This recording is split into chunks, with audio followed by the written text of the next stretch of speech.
അതെ. എന്തായാലും മലയാള ജാലകത്തിലേക്ക് ഏവർക്കും വീണ്ടും സ്വാഗതം. ഞാൻ ഇന്നത്തെ ടോപ്പിക്കിലോട്ട് ഒന്ന് ക്യുക്കായിട്ട് പോവുകയാണ്. നമ്മൾ ഇന്ന് 2 കാര്യങ്ങളാണ് ഒരുമിച്ച് നിങ്ങളുമായിട്ട് ചർച്ച ചെയ്യാനായിട്ട് ആഗ്രഹിക്കുന്നത്. ഒന്ന്, നമ്മുടെ മുസ്ലിം സഹോദരങ്ങള് ഇന്ന് ഈദ് ആഘോഷിക്കുകയാണ്. ഇന്നലെയും ഇന്നുമായിട്ട് ലോകത്തിന്റെ എല്ലാ ഭാഗങ്ങളിലും ഈദ് ആഘോഷിക്കുകയാണ്. എല്ലാവർക്കും അറിയാം, ഇന്ന് ഈ പ്രാവശ്യത്തെ ഈദ് ഇപ്പൊ നാട്ടില് ബക്രീദ് എന്ന് പറഞ്ഞ് നമ്മള് ആഘോഷിക്കുന്നു. നമ്മളിവിടെ 2 ഈദാണ് മുസ്ലിംസിനുള്ളത്.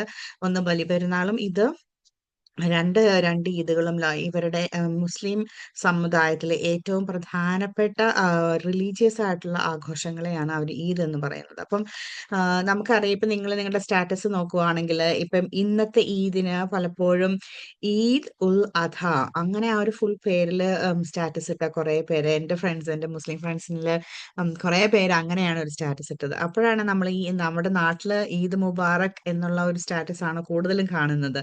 എന്താണ് ഈദ് ഉൽ ഉം, അധ അല്ലെങ്കിൽ ഈദ് ഉൽ അൽ ഫിത്തർ, അത് 2 രീതിയിലുള്ള ഈദുകൾ ഏതൊക്കെയാണ് എന്നുള്ള ഒരു ഒരു ഉ- ഒരു കോൺവെർസേഷൻ ആണ് ഞാൻ എൻ്റെ നെയ്ബേഴ്സ് രണ്ടുപേരും ലെബനീസ് മുസ്ലിംസ് ആണ്. അപ്പൊ അവരുമായിട്ട് സംസാരിച്ചപ്പോൾ എനിക്കത് വളരെയധികം സന്തോഷം തോന്നിയ ഒരു കാര്യം, ഇത് കണക്ട് ചെയ്യുന്നത് അബ്രാഹമിക് ഫെയ്ത്തിനോടാണ്. അബ്രാഹമിക് ഫെയ്ത്തിനെ പറ്റിയിട്ട് ഞാനൊരു ഉം, ഒരു സിനോപ്സിസ് ഒരു സെഷൻ നടത്തിയായിരുന്നു കഴിഞ്ഞ ശനിയാഴ്ച. അതുകൊണ്ടാണ് കഴിഞ്ഞ ശനിയാഴ്ച നമുക്കിവിടെ റേഡിയോയിൽ എനിക്ക് വരാനായിട്ട് പറ്റാതിരുന്നത്. നമ്മളുടെ ലോകം മുഴുവനും നടക്കുന്ന ഓരോ സംഭവങ്ങളുടെ പിറകിലും സ്നേഹത്തിന്റെ അഭാവം നമുക്ക് കാണാം. സ്നേഹമില്ലാത്തിടത്താണ് യുദ്ധമുണ്ടാകുന്നത്. അപ്പൊ അതുകൊണ്ട് തന്നെ ആ ഒരു സ്നേഹത്തിന്റെ അഭാവം, അല്ലെങ്കിൽ എങ്ങനെ സ്നേഹം നമ്മുടെ ജീവിതത്തിൽ കണക്ട് ചെയ്യാൻ പറ്റും എന്നുള്ളതിനെ പറ്റിയിട്ട് അബ്രാഹമിന്റെ വിശ്വാസവുമായിട്ട് ബന്ധപ്പെട്ട ഒരു യൂണിവേഴ്സൽ പീസ് ഫെഡറേഷൻ നടത്തിയ ഒരു ദിവസത്തെ ഒരു കോൺഫറൻസ് ആയിരുന്നു ഞാൻ കഴിഞ്ഞ ദിവസം പങ്കെടുത്തത്. അതില് ഞാൻ ചർച്ച ചെയ്ത, അല്ലെങ്കിൽ ഞാൻ സംസാരിച്ച സെഷൻ എന്ന് പറയുന്നത്, എങ്ങനെയാണ് അബ്രാഹമിന്റെ വിശ്വാസം നമ്മുടെ ജീവിതത്തെ കണക്ട് ചെയ്യുന്നത്. ക്രിസ്ത്യാനികളുടെയും ജൂതന്മാരുടെയും മുസ്ലിമുകളുടെയും ജീവിതത്തിൽ ഒരുപോലെ പ്രാധാന്യമുള്ള ഒരു ഫിഗറാണ് അബ്രാഹം. ഫാദർ അബ്രാഹം വിശ്വാസത്തിന്റെ പിതാവ് എന്നാണ് അറിയപ്പെടുന്നത്. ഇതിന് 3 മതവിഭാഗക്കാരും ഒരുപോലെ തന്നെയുള്ള കാര്യങ്ങളാണ് അതിനോട് ബന്ധപ്പെടുത്തുന്നത്. ഇപ്പം അതിനെ കണക്ട് ചെയ്ത് നോക്കുമ്പോൾ ഇന്ന് നമ്മൾ ആഘോഷിക്കുന്ന ഈദ് വളരെയധികം അബ്രാഹത്തിന്റെ വിശ്വാസവുമായിട്ട് ബന്ധപ്പെട്ട കാര്യങ്ങളിൽ ഏറ്റവും ഏറ്റവും ആം, ആ, പ്രാധാന്യം നിറഞ്ഞ ഒരു ഒരു സംഭവമാണ്. അബ്രാഹമിന്റെ കഥ നമുക്ക് എല്ലാവർക്കും അറിയാം. ഊറിൽ നിന്ന് വന്ന് തന്റെ പിതാവിനോടുകൂടെ കുറെ നാള് ജീവിച്ച് ദൈവത്തിന്റെ ശബ്ദം കേട്ടിരുന്നെങ്കിലും പിതാവിനെ മാറി ജീവിക്കാനായിട്ട് അദ്ദേഹത്തിന് സാധിച്ചില്ല. പിതാവിനോട് കൂടുതൽ കൂറു പുലർത്തിയപ്പോഴൊക്കെയും നമുക്കറിയാം, ഈ ദൈവത്തിന്റെ പദ്ധതികള് നടക്കാതെ പോയി. അതിനുശേഷം ദൈവത്തിന്റെ ശബ്ദം കേട്ടു, നീ ഒരു വലിയ രാജ്യത്തിന്റെ പിതാവാകും എന്ന്. ആ സമയത്ത് സുന്ദരിയായ ഭാര്യ സാറാക്ക് ഗർഭം ധരിക്കാനായിട്ട് സാധിക്കുന്നില്ല. അതുകൊണ്ട് തന്നെ എങ്ങനെ വളരെയധികം കുഞ്ഞുങ്ങളുടെ പിതാവാകും എന്നുള്ളൊരു സംശയം അദ്ദേഹത്തിനുണ്ടായിരുന്നെങ്കിലും ഒരിക്കലും ദൈവത്തെ ചോദ്യം ചെയ്യാതെ ദൈവത്തിന് വേണ്ടി ജീവിക്കാനായിട്ടാണ് അദ്ദേഹം ഒരുമ്പെട്ടത്. ദൈവത്തിന്റെ സ്വരം ശ്രവിച്ചുകൊണ്ട് സ്വന്തം രാജ്യത്ത് നിന്ന് മറ്റു രാജ്യങ്ങളിലേക്ക് പോകുന്നു.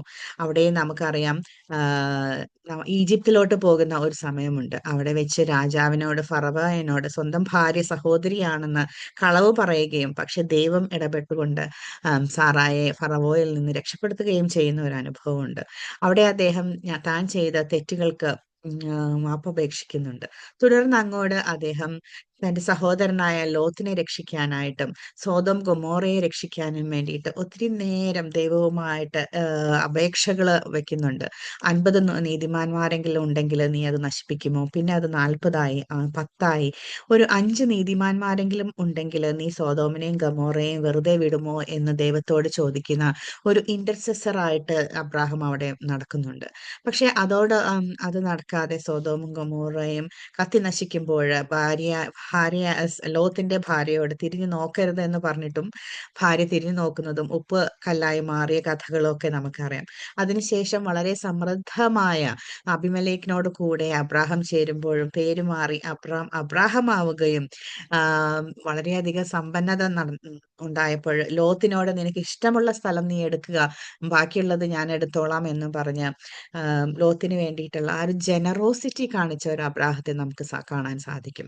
അതിനുശേഷമാണ് സ്വന്തം ഭാര്യയുടെ അഭിപ്രായം അനുസരിച്ച് ഹാഗാറിനെ പ്രാപിക്കുകയും ഒരു കുഞ്ഞുണ്ടാവുകയും ചെയ്യുന്നത്. അവിടെയാണ് ദൈവത്തിന്റെ പദ്ധതികളിൽ നിന്ന് മനുഷ്യന്റെ പദ്ധതിയിലോട്ട് അബ്രാഹാം മാറുന്നത്.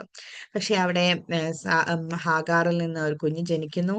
അതോടൊപ്പമാണ് അതിഥികള് തന്റെ വീട്ടിലോട്ട് വരികയും അവരെ വളരെയധികം ആതിഥ്യ മര്യാദയോടുകൂടെ സ്വീകരിക്കുകയും അവരാണ് അബ്രാഹത്തിനോട് ഈ ഒരു വാർത്ത പറയുന്നത്, നിന്റെ ഭാര്യ സാറ ഇതാ ഗർഭിണിയാകാൻ പോകുന്നു. ആ സമയത്ത് സാറ വീടിനകത്ത് നിന്ന് വളരെയധികം ആ ഒരു വാർത്ത കേട്ട് ചിരിക്കുകയാണ് ഉണ്ടായത്. കാരണം സാറ വന്ധ്യയായിരുന്നു, ഗർഭം ധരിക്കാനുള്ള പ്രായവും കഴിഞ്ഞിരുന്നു. പിന്നെ എങ്ങനെ ഞാൻ ഗർഭം ധരിക്കും എന്നുള്ള ഒരു ഒരു ചോദ്യത്തിൽ നിന്നുള്ള ചിരിയാണ് സാറ അവിടെ നടത്തിയത്. അപ്പൊ അതുകൊണ്ട് തന്നെ ചിരിയുടെ പുത്രൻ ആ ഒരു രീതിയിലാണ് ഇസഹാക്കിന് ആ പേര് ലഭിക്കുന്നത് തന്നെ. എന്തായാലും അബ്രാഹാമിന് 2 കുഞ്ഞുങ്ങൾ ഉണ്ടാവുകയാണ്, ഇശ്മായേലും ഇസഹാക്കും. ദൈവം ദൈവം പറഞ്ഞ ഉടമ്പടിയിൽ സ്റ്റിക്ക് ചെയ്യുകയാണ്. അതാണ് ദൈവത്തിന്റെ ഒരു ഏറ്റവും വലിയൊരു ക്വാളിറ്റി. ദൈവം പറഞ്ഞിട്ടുണ്ടെങ്കിൽ ആ ഒരു കവനന്റ് എപ്പോഴും കീപ്പ് ചെയ്യും. അങ്ങനെയാണ് ദൈവം അബ്രാഹത്തിന്റെ 2 സന്തതികളെയും ഒരുപോലെ വളരെ വലിയ ഒരു രാജ്യമാക്കി വളർത്തിയത്. അങ്ങനെ ഹാഗാറിന്റെ കുഞ്ഞ് അറബിക് സ്ഥലങ്ങളിൽ പോയി വളരെ അവിടുത്തെ വളരെ പെരുകി വളരെ വലിയൊരു ജനതയായി മാറുന്നു. അബ്രാഹമിന്റെ സാറായിൽ നിന്നുണ്ടായ കുഞ്ഞ് വളരുന്നു. ആ സമയത്താണ് അബ്രാഹാമിന് മറ്റൊരു വളരെ വലിയ ഒരു പ്രതിസന്ധി ഉണ്ടാകുന്നത്. കുഞ്ഞിനെ നൽകിയ ആ ദൈവം തന്നെ അബ്രാഹാമിനോട് തന്റെ കുഞ്ഞിനെ ദൈവത്തിന് വേണ്ടി ബലി കഴിക്കാനായിട്ട് ആവശ്യപ്പെടുകയാണ്. അങ്ങനെ ആ ഒരു ആവശ്യം അബ്രാഹാം 2 കൈയും നീട്ടി സ്വീകരിച്ച് ഏകദേശം 12 വയസ്സോളം പ്രായമാകുന്ന മകനെയും കൂട്ടി ആ മോറിയ മലയിലേക്ക് പോവുകയാണ്. അവിടെ ബലിയർപ്പിക്കാൻ പോകുന്നു എന്ന് മകനോട് പറയുമ്പോഴും മകൻ ചോദിക്കുന്നുണ്ട്, നമ്മുടെ കയ്യിൽ വിറകുണ്ട്, കത്തിയുണ്ട്, ബലിയർപ്പണത്തിനുള്ള എല്ലാ സംഭവങ്ങളും ഉണ്ട്, ബലിവസ്തു എവിടെ എന്ന്. സാധാരണ ആടുകളെയോ അല്ലെങ്കിൽ ആടുമാടുകളെയോ അല്ലെങ്കിൽ പക്ഷികളെയോ ഒക്കെ അർപ്പിച്ചിരുന്ന അവരുടെ സമ്പ്രദായത്തില് അവർക്കത് തന്റെ മകന് ബലിവസ്തു കാണാനായിട്ട് സാധിക്കുന്നില്ല. അപ്പോഴേ സ്വന്തം മകനെയാണ് ബലിയർപ്പിക്കുന്നത് എന്ന് അവനോട് പറയാൻ സാധിക്കാതെ ഹൃദയം നിറഞ്ഞ ആ ഒരു വിഷമം മുഴുവൻ മനസ്സിൽ അടക്കി വെച്ചുകൊണ്ട് തന്റെ പിതാവായ ദൈവത്തിനെ അനുസരിച്ചുകൊണ്ട് അബ്രാഹാം പറയുകയാണ്, ബലിവസ്തു ദൈവം തരും, മലയുടെ മുകളിൽ എത്തുമ്പോൾ ദൈവം തരുമെന്ന്. അവിടെ എത്തുമ്പോൾ തന്റെ കഴുതയെയും തന്റെ കൂടെ വന്ന ബാക്കിയുള്ള ജോലിക്കാരെയും താഴെ നിർത്തിക്കൊണ്ട് സ്വന്തം മകനെ മാത്രമായിട്ടാണ് മലമുകളിലോട്ട് പോകുന്നത്. അവിടെ വെച്ച് സ്വന്തം മകന്റെ കൈകൾ കെട്ടുകയും അറക്കുവാൻ വേണ്ടിയിട്ട് ആ ബലിവസ്തുവിനെ സ്വന്തം മകനെ വെക്കുന്ന സമയത്താണ് ഈ ദൈവത്തിൽ നിന്ന് ആ ശബ്ദം കേൾക്കുന്നത്. യെസ്, നിന്റെ വിശ്വാസം ഞാൻ കാണുന്നു, നീ അവന് ബലിയർപ്പിക്കേണ്ട, മുൾപടർപ്പിനുള്ളിൽ അവിടെ ഒരു ആട് കിടക്കുന്നുണ്ട്, അതാണ് എനിക്ക് വേണ്ടി നീ ബലിയർപ്പിക്കേണ്ടത് എന്ന് പറഞ്ഞ് ദൈവത്തിലുള്ള വിശ്വാസം സ്വന്തം മകനെ പോലും ബലി കഴിച്ചുകൊണ്ട് കാണിച്ച വളരെ വലിയ വിശ്വാസത്തിന്റെ പിതാവാണ് അബ്രാഹാം. ആ ഒരു ബലിയർപ്പണത്തിന്റെ ഓർമ്മയാണ് ഈ ഈദില് ഇന്നും ഇന്നലെയുമായിട്ട് നമ്മുടെ മുസ്ലിം സഹോദരങ്ങൾ ആഘോഷിക്കുന്നത്. അതിനെപ്പറ്റി ചിന്തിക്കുമ്പോൾ ഞാൻ ആലോചിക്കുകയായിരുന്നു, ക്രിസ്ത്യൻ സമൂഹങ്ങളും അബ്രാഹാമിനെ സ്വന്തം വിശ്വാസത്തിന്റെ പിതാവായിട്ട് കാണുന്നുണ്ടെങ്കിലും ഒരിക്കലും ഈ ഒരു ബലിയർപ്പണത്തെ നമ്മൾ ഓർക്കുകയോ അല്ലെങ്കിൽ അതിനെപ്പറ്റി അതിനു വേണ്ടിയിട്ട് ഒരു തിരുനാൾ ആഘോഷിക്കുകയോ ചെയ്യുന്നതായിട്ട് ഞാൻ കാണുന്നില്ല. കാരണം എന്താണ് എന്ന് ആലോചിച്ചപ്പോഴാണ് അതിലും ആ വിശ്വാസത്തിന്റെ പിതാവിൽ നിന്ന് തലമുറകൾ കഴിഞ്ഞപ്പോൾ മറ്റു ഏറ്റവും വലിയ ഒരു പ്രതീകമായി ദൈവത്തിന്റെ ഭാഗത്തു നിന്ന് സ്വന്തം മകനെ കുരിശിൽ തറച്ച് ലോകം മുഴുവനും രക്ഷിക്കാനായിട്ട് ദൈവം നടത്തിയ മറ്റു അതിസാഹസികമായ ഒരു കഥ. ആ കഥയോടനുബന്ധിച്ച് വിശ്വാസികളായവരാണ് ക്രിസ്ത്യാനികൾ. അതുകൊണ്ട് അബ്രാഹാമിലുള്ള വിശ്വാസത്തെ മുറുകെ പിടിച്ചുകൊണ്ട് അതിലേറെ വിശ്വസിച്ച സ്വന്തം സ്വന്തം പുത്രനിൽ വിശ്വസിച്ച ക്രിസ്ത്യാനികള് അവര് ആ ഒരു വലിയ ബലിയുടെ ദിവസങ്ങളാണ് കൂടുതൽ ഓർമ്മയോടെ ആഘോഷിക്കുന്നത്. എങ്കിലും അങ്ങനെയാണെങ്കിലും എന്റെ മനസ്സില് ഞാൻ വളരെ സ്നേഹത്തോടുകൂടെ ഓർക്കുന്ന ഒരു കാര്യം, നമ്മുടെ പിതാമഹന്മാര് നമ്മുടെ ദൈവത്തോട് കാണിച്ച ആ വലിയ ഒരു ഓ, വിശ്വാസം നിറഞ്ഞ ജീവിത മാർഗങ്ങള് നമ്മൾ ഓർക്കേണ്ടത് അത്യാവശ്യം തന്നെയാണ്. മുസ്ലിം എന്നോ ജൂയിഷ് എന്നോ ക്രിസ്ത്യാനി എന്നോ ഹിന്ദു എന്നോ സിഖ് എന്നോ ബുദ്ധമതക്കാരെന്നോ ഒന്നും വ്യത്യാസമില്ലാതെ നാം എല്ലാവരും ഒരു വലിയ ലോകത്തിലെ മനുഷ്യരാണ് എന്നുള്ളൊരു ചിന്ത വരുമ്പോഴാണ് ആ ഒരു ലോകത്തിലൂടെ കടന്നുപോയ ഓരോ മനുഷ്യരുടെയും ജീവിതത്തില് അവര് തന്റെ സൃഷ്ടാവിനോട് കാണിച്ച ആ വിശ്വാസ ജീവിതത്തിന്റെ ശക്തി ഓർക്കുകയും അതിനെ ചിന്തിക്കുകയും ചെയ്യുന്നതിന്റെ ആവശ്യകത നമുക്ക് മനസ്സിലാകുന്നത്.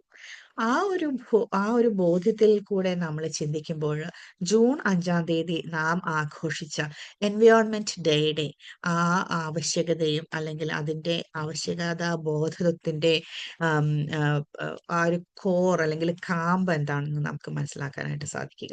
നമ്മൾ നമ്മുടെ സെക്യുലർ വേൾഡിൽ നമ്മുടെ ലോകം മുഴുവത്തെ രക്ഷിക്കാൻ വേണ്ടി പല കാര്യങ്ങളും ചെയ്യുന്നുണ്ട്. അതുകൊണ്ട് തന്നെയാണ് എൻവയോൺമെന്റ് ഡേ എന്ന് ലോകം മുഴുവനും നമ്മൾ ആഘോഷിക്കുന്നത്. പ്രത്യേകിച്ച് എനിക്ക് തോന്നുന്നു കേരളത്തിലൊക്കെ ഈ വർഷങ്ങളിലെല്ലാം ഈ ഒരു ദിവസം വളരെ കാര്യമായിട്ട് തന്നെയാണ് ഇന്ന് ആഘോഷിക്കുന്നത്. ഇവിടെയുള്ള സ്കൂളുകളെക്കാളും കൂടുതലായിട്ട് കാര്യങ്ങൾ കേരളത്തിൽ മരം നടുന്നു, അല്ലെങ്കിൽ മരത്തെ സ്നേഹിക്കാൻ അല്ലെങ്കിൽ പ്രകൃതിയെ സ്നേഹിക്കാനായിട്ട് പല കാര്യങ്ങളും നടത്തുന്ന ഒരു ദിവസമാണ് ഈ ജൂൺ 5-ാം തീയതി. ഓസ്ട്രേലിയയെ സംബന്ധിച്ചിടത്തോളം കഴിഞ്ഞ ഒരാഴ്ച ജൂൺ 3-ാം തീയതി വരെ വളരെ പ്രധാനപ്പെട്ട ഒരു ദിവസമായിരുന്നു. നമ്മുടെ റീകൺസിലിയേഷൻ വീക്ക്. നമ്മെ രണ്ട് കൈയും തുറന്ന് നമ്മെ സ്വീകരിച്ച ഇവിടത്തെ സ്വന്തം ജനവിഭാഗക്കാരും നമ്മളുമായിട്ടുള്ള ആ ഒരു ബന്ധം പുതുക്കുന്നതും, നമ്മൾ എന്ന് ഉദ്ദേശിക്കുമ്പോൾ ബ്രിട്ടീഷ് കോളനൈസേഷൻ കാലഘട്ടം മുതൽ ഇവിടെയുള്ള ജനങ്ങളുടെ രക്തം ചൊരിയപ്പെട്ട കുറെ വർഷങ്ങള്, സ്റ്റോളൻ ജനറേഷൻ എന്നറിയപ്പെടുന്ന ആ നൂറിലേറെ വർഷങ്ങളില് ഹൃദയം പൊട്ടി മരിച്ച കുറെ നല്ല മനുഷ്യരുടെ ആ ഒരു ഓർമ്മകള് ഒക്കെ നമ്മള് വീണ്ടെടുക്കുകയും അങ്ങനെ ഏറ്റവും അധികം ഹൃദയം തകർന്ന ഇവിടുത്തെ ജനവിഭാഗങ്ങളിലേക്ക് സ്നേഹത്തിന്റെ സമാധാനത്തിന്റെ ഒരു സന്ദേശം നൽകുന്ന ഒരാഴ്ചയായിരുന്നു നാഷണൽ റീകൺസിലിയേഷൻ വീക്ക്. നമ്മള് രണ്ട് മൂന്ന് കാര്യങ്ങൾ നമ്മൾ ഇവിടെ ഈ നമ്മുടെ മതവിഭാഗങ്ങളെ പറ്റി ചിന്തിക്കുമ്പോഴോ അല്ലെങ്കിൽ നാം ജീവിക്കുന്ന ഈ ഒരു ഏരിയയെ പറ്റി ചിന്തിക്കുമ്പോഴോ നടക്കുന്നു. ഇതിന്റെ എല്ലാം ആകെ തുക എന്താണെന്നാണ് ഞാൻ ചിന്തിക്കുന്നത്. നമ്മളിവിടെ നാഷണൽ റീകൺസിലിയേഷൻ വീക്ക് നമ്മളിവിടെ ആഘോഷിച്ചു കഴിഞ്ഞു. പല രീതിയിലുള്ള പരിപാടികൾ കഴിഞ്ഞു. അതിനോടനുബന്ധിച്ചാണ് നമ്മൾ പല രീതിയിലുള്ള പ്രോഗ്രാമുകൾ നടത്തിയതും പല സ്കൂളുകളിലും ഓഫീസുകളിലും എല്ലാം നമ്മൾ അതിന് വേണ്ടിയിട്ടുള്ള bridge to the next, now and to the next അങ്ങനെയുള്ള ഒരു തീം വെച്ചിട്ടായിരുന്നു നമ്മൾ ഈ വർഷത്തെ റീകൺസിലിയേഷൻ ഡേ നമ്മൾ നടത്തിയത് തന്നെ. അതിനുശേഷം നമ്മൾ ചെയ്തത് അബ്രാഹാമിക് ഫെയ്ത്തിനോടനുബന്ധിച്ചിട്ടുള്ള കുറെ കാര്യങ്ങൾ നടന്നു. ഇപ്പം നമ്മള് കഴിഞ്ഞ ദിവസം എൻവയോൺമെന്റ് ഡേ ആഘോഷിച്ചു. ഇപ്പോൾ നമ്മൾ ആഘോഷിക്കുന്നത് ബക്രീദ് ആഘോഷിക്കുന്നു.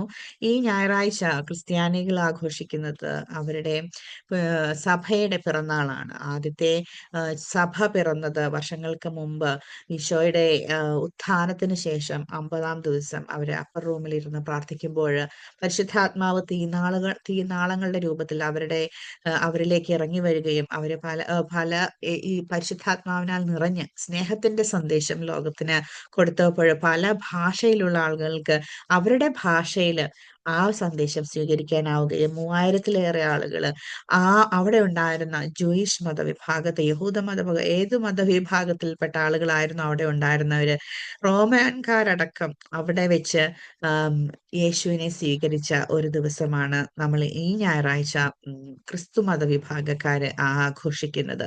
പെന്തക്കുസ്ത എന്ന പേരിൽ നമ്മൾ വീണ്ടും ആ ഒരു ദിവസമാണ് ആഘോഷിക്കുന്നത്. നമുക്കറിയാം, ആ, യഹൂദ മതവിഭാഗക്കാര് ആഘോഷിച്ചിരുന്ന പെന്തക്കുസ്ത തിരുനാള് അതിന്റെ അന്നാണ് പരിശുദ്ധാത്മാവ് ഈശോയുടെ അപ്പസ്തോലന്മാരുടെ മേല് ഇറങ്ങി വരികയും ഈ ഒരു പുതിയൊരു സഭ സ്ഥാപിക്കുകയും ചെയ്തത്. പക്ഷേ ആ ക്രിസ്തുമതത്തിന്റെ ജീനിയോളജി നമ്മൾ നോക്കുന്നുണ്ടെങ്കിൽ അബ്രാഹാമിൽ നിന്ന് തന്നെ തുടങ്ങുന്ന മതവിഭാഗക്കാരാണ് പല വഴികളിലേക്ക് തിരിഞ്ഞുപോയ 3 മതവിഭാഗക്കാരാണ്: ജൂതമതക്കാര്, ക്രിസ്തു മതക്കാര്, ഇസ്ലാം മതക്കാര്. പക്ഷെ അവിടെയെല്ലാം ആ ഒരു ഏകത്വം നമുക്ക് കാണാനായിട്ട് സാധിക്കുന്നുണ്ട്. അപ്പൊ ഞാനിവിടെ നൽകുന്ന എൻ്റെ മനസ്സിൽ വന്ന ഒരു ചോദ്യം ഇതാണ്: നാം ജീവിക്കുന്നത് ഈ ഒരു ലോകത്താണ്. നമ്മള് മലയാളികളെ സംബന്ധിച്ചിടത്തോളം വസുധൈക കുടുംബകം എന്ന ആ ഒരു സ്വാമി വിവേകാനന്ദന്റെ ഏറ്റവും വലിയ ഒരു ഉം, ആ, സന്ദേശം നാം ഏറ്റെടുത്ത് വളർന്ന മനുഷ്യരാണ് നമ്മളെല്ലാവരും. നാനാത്വത്തിലുള്ള ഏകത്വം വിളിച്ചു പറയുന്ന ഒരു രാജ്യമാണ് മഹാഭാരതം, അല്ലെ, നമ്മുടെ ഭാരതം. ആ ആ ഒരു രാജ്യത്തിൽ നിന്ന് വന്ന മലയാളികളെ സംബന്ധിച്ചിടത്തോളം പല ഭാഷകളും പല വേഷങ്ങളും പല ആചാരങ്ങളുമുള്ള ഒരു രാജ്യത്ത് നിന്ന് വരുമ്പോൾ ഇങ്ങനെ പല രീതിയിലുള്ള ആഘോഷങ്ങൾക്കെല്ലാം പൊതുവായി ഒരു ഒരു ഒരു ഭാവമുണ്ട്, പൊതുവായ ഒരു സന്ദേശമുണ്ട്. അത് മറ്റൊന്നുമല്ല, സമർപ്പണത്തിന്റെ, സഹനത്തിന്റെ, സന്തോഷത്തിന്റെ ഓരോ ദിവസങ്ങളും ഓരോ ആഘോഷങ്ങളും നമ്മൾ നടത്തുമ്പോൾ അതിന്റെ തനതായ ഒരു ഭാവം എന്ന് പറയുന്നത് സ്നേഹം മാത്രമാണ്. സ്നേഹത്തിന് വേണ്ടി കൊതിക്കുന്ന ഒരു മഹാസാഗരമാണ് മനുഷ്യരെന്ന മനുഷ്യരാശി. എവിടെയെല്ലാം സ്നേഹം നമുക്ക് ലഭിക്കുന്നുവോ അങ്ങോട്ട് ചായുന്ന മനുഷ്യ ഹൃദയമാണ് അതിന്റെ സാത്വികമായ മനുഷ്യന്റെ ഭാവം. ആ ഭാവത്തില് പലപ്പോഴും നന്മയും തിന്മയും ഇടചേർന്ന് വരുന്നു. അവിടെ നിന്ന് നന്മയെ പകുത്തെടുത്ത് നന്മയിലേക്ക് ചാഞ്ഞു പോകുന്ന ഒരു സമൂഹത്തെ വാർത്തെടുക്കുക എന്നുള്ളതാണ് ഏത് മതവിഭാഗത്തിന്റെയും ജോലി. അല്ലെങ്കിൽ അതിനു വേണ്ടിയിട്ടാണ് മതവിഭാഗങ്ങൾ ഉണ്ടാകുന്നത് തന്നെ. മതം ഏതായാലും മനുഷ്യൻ നന്നായാൽ മതി എന്ന് ഉറക്കെ വിളിച്ചു പറഞ്ഞ കുറെ നല്ല മനുഷ്യരുടെ ലോകത്ത് നിന്നാണ് നമ്മൾ വരുന്നത്, അല്ലെ? അപ്പം എൻ്റെ സന്ദേശം ഇത് മാത്രമാണ്: നമ്മൾ എൻവയോൺമെന്റ് ഡേ ആഘോഷിക്കുമ്പോൾ അത് നമ്മുടെ മതവുമായിട്ട് നമ്മൾ കണക്ട് ചെയ്യും. നമ്മുടെ മതം എന്ന് പറയുന്നത് നാം വിശ്വസിക്കുന്ന തത്വങ്ങളുടെ ആകത്തുകയാണ്. എൻ്റെ ജീവിതത്തിന് ചുറ്റുമുള്ള പ്രദേശങ്ങളെ ഏറ്റവും നല്ല രീതിയിൽ ഒരുക്കിയെടുക്കാനായിട്ട്, അതല്ല നമ്മുടെ വാസയോഗ്യമാക്കാനായിട്ട് ഞാൻ എന്തെങ്കിലും ചെയ്യുന്നുണ്ടോ ഇല്ലയോ എന്ന് നമ്മളിപ്പോൾ ചിന്തിക്കുമ്പോഴാണ് അതിൻ്റെ ഏറ്റവും ആം, ഏറ്റവും ഏറ്റവും താത്വികമായിട്ടുള്ള ഒരു ലക്ഷ്യം എന്ന് പറയുന്നത് ഞാൻ വിശ്വസിക്കുന്ന എൻ്റെ മൂല്യങ്ങളെ എൻ്റെ ജീവിതത്തില് ഞാൻ പ്രാവർത്തികമാക്കുന്നുണ്ട് എന്ന് കാണിക്കുന്നത് തന്നെയാണ്. ഞാൻ സ്നേഹവും സന്തോഷവും സമാധാനവുമാണ് മറ്റുള്ളവർക്ക് നൽകാൻ ആയിട്ട് താല്പര്യപ്പെടുന്നത് എന്നുണ്ടെങ്കിൽ അത് എൻ്റെ ജീവിതത്തില് എനിക്ക് ചുറ്റുമുള്ള ഉം, എൻ്റെ വീടിന് ചുറ്റുമുള്ള ആളുകളിലേക്ക്, എൻ്റെ വീട്ടിലുള്ള ആളുകളിലേക്ക്, അല്ലെങ്കിൽ എൻ്റെ എൻ്റെ വീട്ടിലുള്ള വീടിനകത്ത് വീടിന് പുറത്ത് ഒക്കെ ഞാൻ കാത്തു സൂക്ഷിക്കുന്ന വില നൽകുന്ന കാര്യങ്ങളിൽ അത് ഞാൻ കാണിക്കുന്നുണ്ടോ എന്നാണ് നമ്മൾ ആദ്യം ആദ്യം തന്നെ നോക്കേണ്ടത്. അപ്പം ഈ പല രീതിയിലുള്ള കാര്യങ്ങളിൽ കണക്ട് ചെയ്തിട്ടുള്ള ഒരു ദിവസങ്ങളാണ് ഇപ്പോൾ മലയാളികൾ അല്ലെങ്കിൽ ഓസ്ട്രേലിയൻസ് ആഘോഷിക്കുന്നത്. അപ്പം എല്ലാ രീതിയിലുള്ള ആഘോഷങ്ങൾക്കിടയിലും എന്ത് ഒരു കാര്യമാണ് ഞാൻ പ്രാവർത്തികമാക്കാനായിട്ട് ശ്രമിക്കുന്നത്? അതാണ് നമ്മൾ ഇന്ന് തീരുമാനിക്കേണ്ടത്. ഏറ്റവും വലിയ കാര്യമായിരിക്കാം, ഏറ്റവും ചെറിയ കാര്യമായിരിക്കാം, പക്ഷെ ആക്ഷൻ ഇല്ലാതെ നമ്മൾ എന്ത് കേട്ടിരുന്നിട്ട് കാര്യമല്ല. അപ്പൊ നിങ്ങളിപ്പോൾ ബക്രീദ് ആഘോഷിക്കുന്നവരാകാം, പെന്തക്കൊസ്ത ആഘോഷിക്കുന്നവരാകാം, അതല്ല എൻവയോൺമെന്റ് ഡേ ആഘോഷിക്കുന്നവരാകാം, അതല്ല നാഷണൽ റീകൺസിലിയേഷൻ ഡേ ആഘോഷിച്ചവരാകാം, അതല്ല നിങ്ങളുടെ ജീവിതത്തിൽ ഏറ്റവും പ്രധാനപ്പെട്ട മൈൽ സ്റ്റോണിൽ കൂടെ പോകുന്നവരാകാം. ആരൊക്കെയാണെങ്കിലും ഇന്ന് ഈ ഒരു ദിവസം എനിക്കും എൻ്റെ ചുറ്റുമുള്ള ആ ഒരു ജീവിതത്തിലേക്ക് ഞാൻ എന്താണ് എൻ്റെ മൂല്യത്തിൽ നിന്ന് പകർന്നു നൽകുന്നത്? ആ ഒരേ ഒരു ആക്ഷനാണ് നമുക്ക് ഇന്ന് വേണ്ടത്. അതുകൊണ്ട് എന്തായാലും ആ ഒരു എന്തായിരിക്കും ഞാൻ ഇന്ന് ചെയ്യാൻ പോകുന്ന ആ ഒരു പ്രവൃത്തി എന്ന് നമുക്ക് ആലോചിക്കാം. നമുക്കത് ചെയ്യാം. ലോങ് വീക്കെൻഡ് ആണ് നമുക്ക് ഉള്ളത്. മഴയാണെങ്കിലും നമുക്ക് ചെയ്യാൻ പറ്റുന്ന കുറേ നല്ല കാര്യങ്ങളുണ്ട്. അതുകൊണ്ട് മലയാളികളായ നമുക്ക് നന്മ നേരട്ടെ എന്ന് നേരുന്നു. നന്മ നിറഞ്ഞ ജീവിതം നേരുന്നു. ഒപ്പം നമ്മളിലുള്ള നന്മ, നമ്മളിൽ കുടികൊള്ളുന്ന ആ നന്മ മറ്റുള്ളവർക്ക് നൽകാനായിട്ട് നമുക്ക് ഈ ഒരു 2, 3 ദിവസം പ്രത്യേകിച്ച് ശനി, ഞായർ, തിങ്കൾ നമുക്ക് അവധിയാണ്. അതുകൊണ്ട് ആ ദിവസങ്ങളില് നമുക്ക് ചെയ്യാൻ പറ്റുന്ന ചെറിയ കാര്യങ്ങള് വലിയ സ്നേഹത്തോടെ ചെയ്യാനായിട്ട് നമുക്ക് ശ്രമിക്കാം. ഇത് മലയാള ജാലകം നിങ്ങളോടൊപ്പം നിങ്ങളുടെ ആർ‌ജെ ബിസ്മി.